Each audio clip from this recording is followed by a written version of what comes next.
प्रतिबिंब द रिफ्लेक्शनमध्ये पुन्हा तुमचं स्वागत आहे. आणि आजचा विषय घेऊन येत आहे की मुलांनी जेव्हा मुलींना लग्नासाठी ते भेटायला जात आहेत तेव्हा नक्की काय प्रश्न विचारावेत. तर नक्कीच मुलांना आम्हाला माहीत आहे की तुम्ही कन्फ्यूज आहात, तुम्हाला समजत नाही की मुलींना जेव्हा भेटायला जात आहोत तेव्हा नक्की काय प्रश्न विचारावेत की जेणेकरून तुम्हाला निर्णय घेता येईल की ही व्यक्ती आपल्या जोडीदार बनण्यासाठी योग्य आहे का, किंवा ह्या व्यक्तीबरोबर आपण आपला पुढचा संसार करू शकतो का. तर काही जेव्हा तुम्ही भेटायला जात आहात तेव्हा फर्स्ट तुम्ही जेव्हा त्यांच्याबरोबर भेटत आहात, पहिली भेट आहे, तर कॅज्युअली तुम्ही त्यांना अप्रोच करायला पाहिजे. थोडंसं ईजमध्ये आणायला पाहिजे की तिचं एज्युकेशन काय आहे, ती जॉब काय करते, तिचे हॉबीज काय आहेत. असं तुम्हाला हे तिचं CV जरी तुम्ही नीट वाचलेलं असेल तर तुम्हाला समजेल. बऱ्याचदा असं होतं की आपण डायरेक्ट भेटायला जातो, आई सांगते अरे ह्या मुलीबरोबर तुझी भेट आहे आज आणि ह्या टाईमला तुला ह्या ठिकाणी जायचं आहे.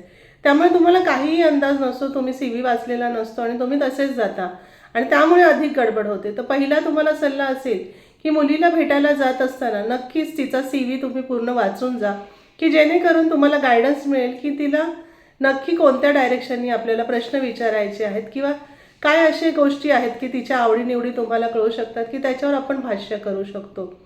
तर हे झालं की कम्फर्ट लेवल क्रिएट करणं, की एक कम्फर्ट लेवल तुम्हाला क्रिएट केल्यानंतर मूळ प्रश्न विचारणं फार गरजेचं आहे. की तुम्ही बाकीचे प्रश्न करण्यापेक्षा, बाकीच्या गोष्टी विचारण्यापेक्षा की येताना ट्रॅफिक होतं का, इकडे काय झालं, किंवा युद्धांबद्दल, किंवा आजच्या महागाईबद्दल, किंवा इकडे हेच आहे, इथे चांगलं हे मिळतं, इकडे चांगलं ते मिळतं, ह्या गोष्टींवर डिस्कशन करण्याच्या अगोदर तुम्हाला ह्या गोष्टी महत्त्वाच्या आहेत की तुम्ही तिच्याकडे जे गेलेला आहात किंवा तिला भेटायला जे गेलेला आहात ते लग्नाच्या जोडीदार तिच्यामध्ये शोधत आहात म्हणून गेलेला आहात. तुम्ही तिच्याबरोबर फ्रेंडशिप करायला गेलेले नाही आहात. त्यामुळे फ्रेंड म्हणून तिच्याशी फक्त सुरुवातीचं जे संवाद आहे, ईज निर्माण करायचा, तिथपर्यंत झाल्यानंतर तुम्ही मूळ मुद्द्याकडे वळलं पाहिजे. नाही तर असं होतं की मूळ मुद्दा बाजूलाच राहतं आणि अवांतरच खूप बोललं जातं.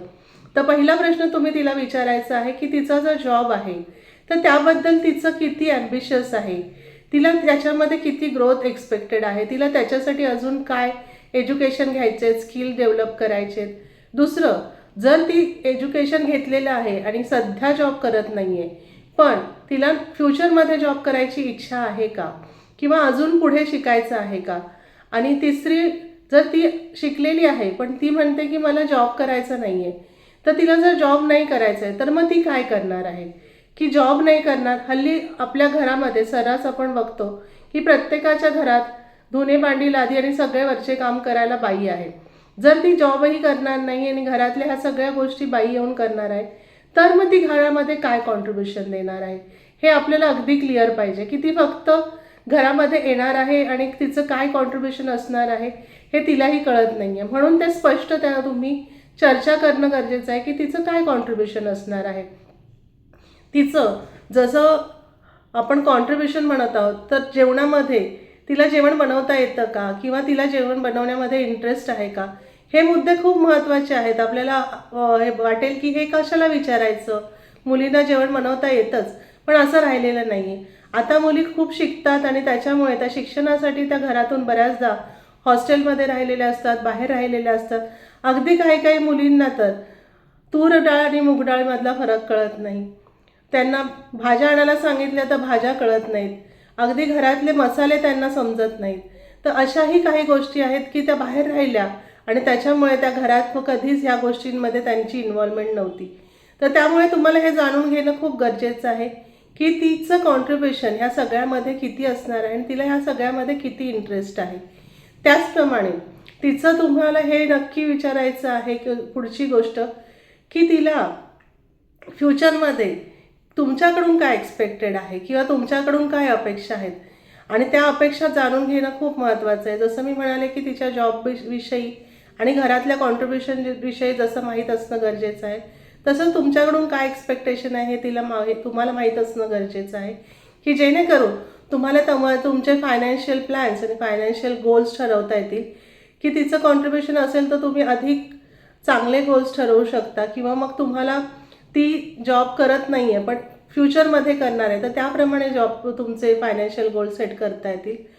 पुढचा प्रश्न आहे की अगदी तुम्हाला नवल वाटेल की लग्नाला गेलो आणि तुम्ही हे काय सांगताय, अजून तर मुलगीचं हा नाही आलं नाही, तुम्ही म्हणताय की तिला मुलांबद्दल काय विचार आहेत, तिचे पुढचे लग्नानंतर तिला मुलं हवे आहेत की नाही.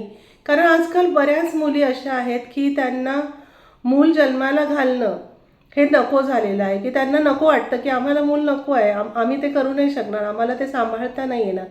आणि जर तुमची इच्छा असेल किंवा तुम्हाला मुलं आवडत असतील, लहान मुलांमध्ये तुम्हाला इंटरेस्ट असेल, तर नक्कीच लग्नाच्या बंधनामध्ये जात असताना किंवा त्याबद्दल विचार करत असताना हा प्रश्न समोरच्या मुलीला नक्की विचारा. नाहीतर नंतर असं होईल की तुम्हाला जेव्हा लग्नासाठी तुमची पसंती होईल, लग्न होईल आणि नंतर कळेल 1-2 वर्षांनी, अरे की जेव्हा तुम्ही प्लॅनिंग करत आहात मुलाचं, ती म्हणत आहे की मला मूल नकोच होतं, मला मूल कधीच नको होतं, आणि तुम्ही म्हणाल की अरे असं कसं, आणि लक्षात येईल की हे आपण विचारलंच नाही. आणि तीही म्हणेल की तू कधी विचारलंच नाहीस मला, लग्नाच्या आधी तू कधी ह्या विषयावर आपलं बोलणंच नाही झालं. तर मनमोकळे ह्या विषयावर बोलणं होणं गरजेचं आहे. पुढचा प्रश्न तुम्हाला विचारायचा आहे की तिच्यावर कोणतं लोन आहे का, कर्ज आहे का, तिने आपल्या घरातल्यांसाठी काही कर्ज घेतलेली आहेत का, आणि मग ती कशा प्रकारे फेडत आहे, आणि लग्नानंतरही तिच्यावर किती जबाबदारी असणार आहे या कर्जांची. आणि असं असेल तर तुमच्या दोघांच्याही संमतीने ते कंटिन्यू राहणार आहे की तिला तिची जबाबदारी थांबवावी लागणार आहे, हेही खूप गरजेचं आहे. कारण ह्याच्यामुळेच नंतर ह्या छोट्या छोट्या गोष्टींमुळे नंतर लग्नांमध्ये वाद होतात. त्यामुळे तुम्हाला ह्या गोष्टींची क्लिअरिटी असणं खूप गरजेचं आहे.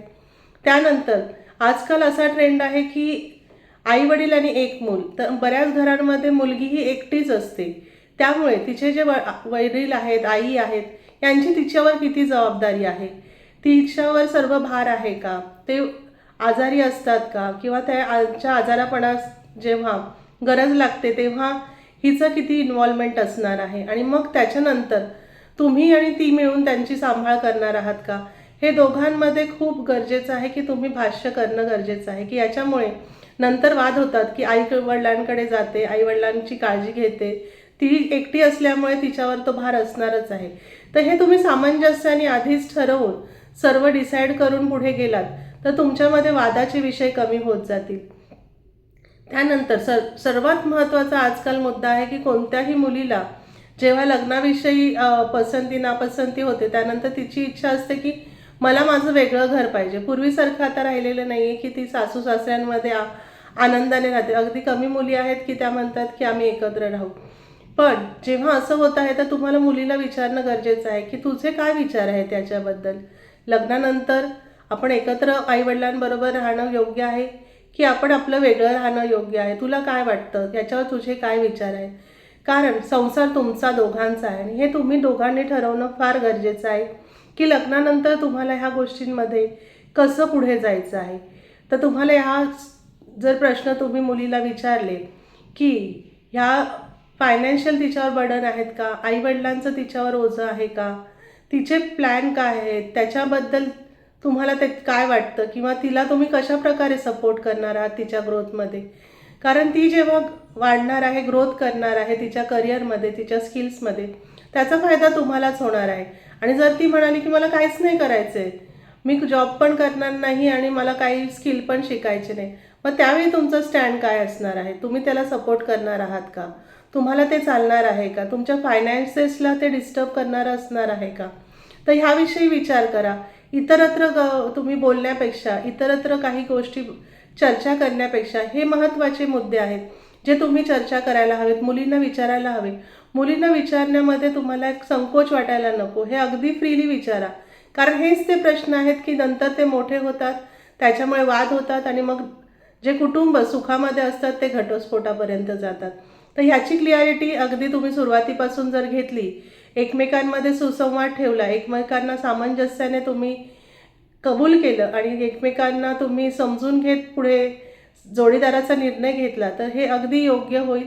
तर हे प्रश्न तुम्ही विचारावेत. याच्या व्यतिरिक्त तुम्हाला तिला विचारायचं आहे की तुमच्याबरोबर ती जेव्हा लग्न करणार आहे तेव्हा ती तुमच्यामध्ये काय शोधत आहे किंवा काय बघत आहे, आणि ते जर दोघांचं मॅच होत असेल आणि तर तुम्ही लग्नासाठी होकार देऊ शकता आणि पुढे जाऊ शकता. तर सुखी कुटुंबाची आणि सुखी लग्नाची हीच गुरुकिल्ली आहे की कम्युनिकेशन आणि क्लिअर कम्युनिकेशन, की तुम्ही क्लिअरिटी ठेवली पाहिजे. कोणतीही गोष्ट लपवली नाही पाहिजे, कोणतीही गोष्टीमध्ये तुम्ही पडदा ठेवला नाही पाहिजे, समोरच्याला क्लिअरिटी दिली पाहिजे. नक्कीच तुम्हाला माझे व्हिडिओ आवडत असतील तर लाईक करा, सबस्क्राईब करा आणि कमेंट करा. थँक्यू.